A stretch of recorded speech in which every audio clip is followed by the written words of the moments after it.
Remember, Israel has, I'll repeat what I said, armed and air force greater, larger in scale and technologically more advanced than any NATO power outside the U.S.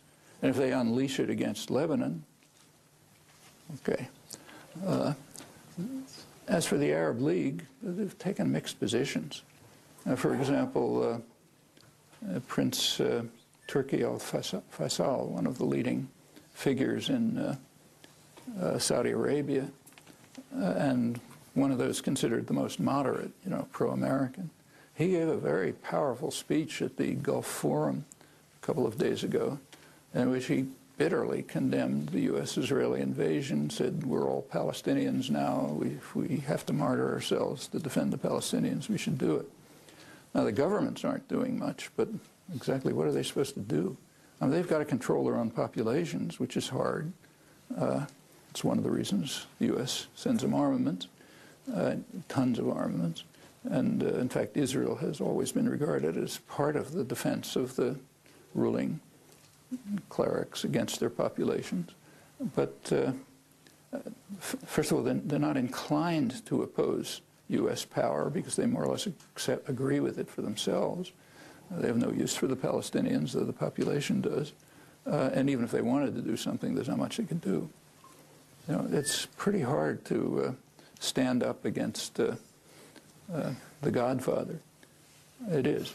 About the only theory I know of in international relations theory that's not trivial or obviously false is that international relations is very much like the mafia. And the Godfather does not brook disobedience and has plenty of ways of reacting to it. And you take your fate in your hands if you do something like vote in an election the way the master doesn't want, let alone interfere in some fashion. So, I don't like their position at all, but it's pretty hard to blame them.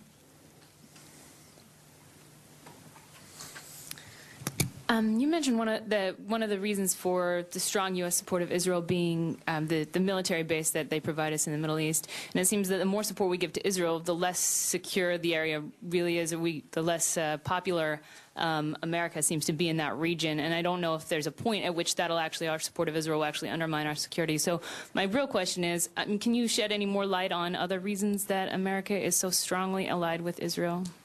Other places it's as strongly allied with? No, other reasons that U.S. is so strongly allied with Israel besides it being just the best place to park our tanks.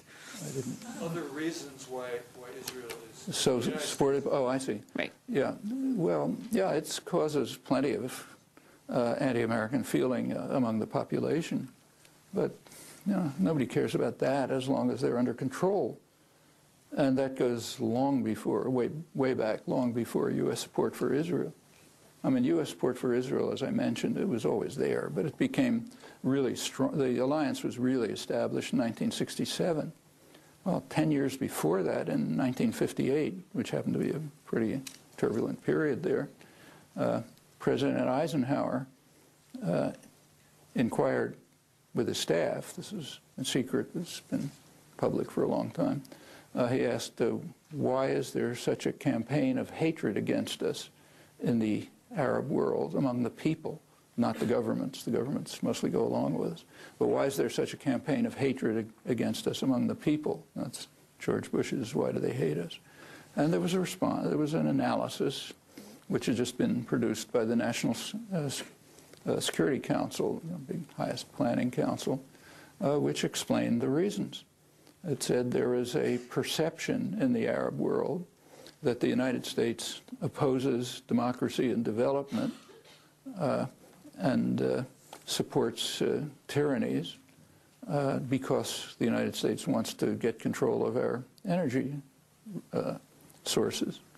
And it said, basically, the perception's correct, and that's what we ought to be doing. Okay, because, okay, so there's a campaign of hatred against us, but as long as we've got what we want, what do we care? I mean, back to the mafia don. I mean, maybe the people on the street hate him, as long as he can run his affairs, who cares about the two-legged beasts? And that remains true. And Israel was not an issue at that time. but after 9/11, one newspaper, to its credit, the Wall Street Journal, did a study of opinions among Muslims, not all Muslims, just the ones they cared about, what they called moneyed Muslims, like managers of, multinational corporations and lawyers and people like that. This is after Bush's "Why Do They Hate Us" speech. And they did an analysis of what the opinion was, and they found the same answers. It's not opposition to, globalization or capitalism, so-called capitalism, or, U.S. power or anything. In fact, they're right in the middle of it. It said they found overwhelmingly pretty much what the NSC reported in 1958. They oppose U.S. support for brutal autocracies, its opposition to democracy and development, because of its interest to gain control of our resources. Now, by 2001, they added other reasons. One of them was U.S. involvement in a crushing of the Palestinians. And the second, another topic we're not allowed to talk about here, was the sanctions against Iraq, which were genocidal. Clinton probably killed more Iraqis than Saddam Hussein, and they protested against that. Well, it's kind of like off the agenda here, but no, she wanted to know what the reasons. The reasons, US supported Israel. Well, I mentioned some of the reasons, so I'll just go over it again. One is it's a major military base. Two is what I quoted from U.S. intelligence back in '58. It's a logical corollary of U.S. opposition to Arab nationalism to support Israel as the only reliable base in the region. Third is it's very closely integrated with U.S. high tech. That's a big part of the U.S. economy. We got to know that at MIT. When Microsoft and HP and those guys are in love with Israel, that has an effect on policy. And of course they are in love with it, as you can just tell by investment patterns, for good reasons. It's a nice relationship. Same in other respects. There's an ideological connection, especially among intellectuals, since 1967, since Israel's victory. Now, there are other reasons that go sort of deep in the culture. What Israel's doing and has been doing resonates pretty well with our own history. The forcible and violent displacement of the two-legged beasts and settlement by a superior race, that's American history. Very explicit American history back to the 17th century, and very explicit. And the same is true of the providentialism.